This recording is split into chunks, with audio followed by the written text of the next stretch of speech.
सरकारी अदारियां दी गफलत का हिसाब उस टाइम लिया जाएगा ਜਦੋਂ 3 कीमती जाना इस दुनिया तो चलियां जाणगियां। फैसलाबाद पुलिस ने बिल आखिर सूई गैस वालियां दे खिलाफ मुकदमा दर्ज कर लिया। थोड़े दिन पहले गैस लीकेज की वजह तो एक धमाका होया जिहदे विच 7 बंदे जिहड़े आ वो बुरी तरह झुलस गए।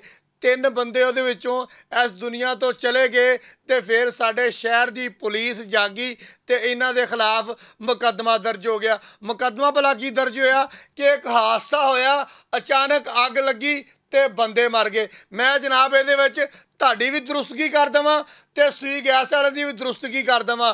322 हादसा उन्होंने कहते हैं जिहड़ा बिल्कुल अचानक होवे, यानी कि रोड के उपर 2 बसां आ रही वा आपस अचानक टकरा गई, हादसा हो गया, बंदियां दी मौत हो गई, गल मुक गई, 322 लग गई। यह 322 नहीं है जनाब, यह सीधे सीधे कतल है गए। इत्थे 302 का मुकदमा दर्ज होना चाहिए सी। उहदी वजह मैं तुहानूं दसदा, तुहाडी अपनी FIR दे विच लिखिया होया वा कि जदों गैस की पाइपलाइन पई आ, गैस लीक हुंदी रही आ, यह बंदे यही बंदे जिन्हां दे 3 प्यारे इस दुनिया तो चले गए आ, वो जाके सूई गैस के दफ्तर दरखास्तां दिंदे रहे, सूई गैस वालियां नूं फोन करते रहे कि भाई साडे घर चों बो आण डई आ, साडे घर दे विच गैस भरी जा रही आ, साडी इस गैस का कोई बंदोबस्त करो, इनू बंद करो। वो आंदे आ, विजिट करते आ, चले जाते आ कि सब अच्छा वा, कुछ नहीं होया। लेकिन किसी के कान के उपर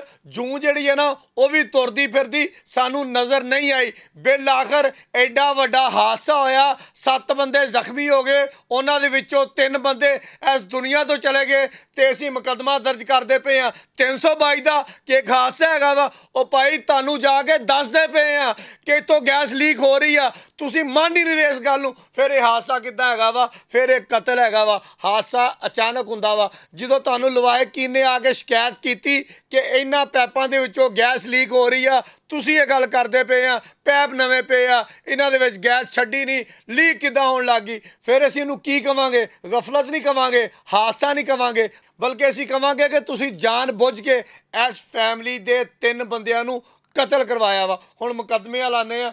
मुकदमा दर्ज होया जी सब तो पहले जनरल मैनेजर के खिलाफ, डिप्टी चीफ के खिलाफ, सीनियर इंजीनियर के खिलाफ, सब इंजीनियर के खिलाफ, कोई मुलाजम ने सूई गैस के महकमे के, तो 6वां 7वां ये है जी ठेकेदार जिन्हें ये पैप पाया सीगा ते जिन्हें यह सारा सूई गैस का निज़ाम चलाया सीगा। मेरी गुजारिश है पुलिस के और सूई गैस के अफसरान नूं एक तो फौरी तौर पर इस मुकदमे के विचों 322 नूं हज़फ किया जाए, 302 नूं आज़ाद किया जाए और इन्हां मुलजमान नूं करार वाकई सज़ा दिलवाई जाए ताकि आइंदा तो एडा वड्डा सानिया फिर ना पेश आ जाए। एंड दे उपर मैं फिर कहांगा कि गफलत और हादसा नहीं हैगा, एक कतल है गया। जो तुहानूं आके दस दिता जाता वा कि उतों गैस लीक हो रही आ, साडे घर दे विच, साडे बैठक दे विच, साडे महल्ले दे विच गैस की बो आ रही आ, ते तुसीं इहदा फौरी तौर पर एक्शन क्यों नहीं लिया? जिम्मेदारां के खिलाफ फौरी तौर पर सख्त तो सख्त कार्रवाई अमल चलानी चाहिए है। साड़ियाँ तमाम तर हमदर्दियाँ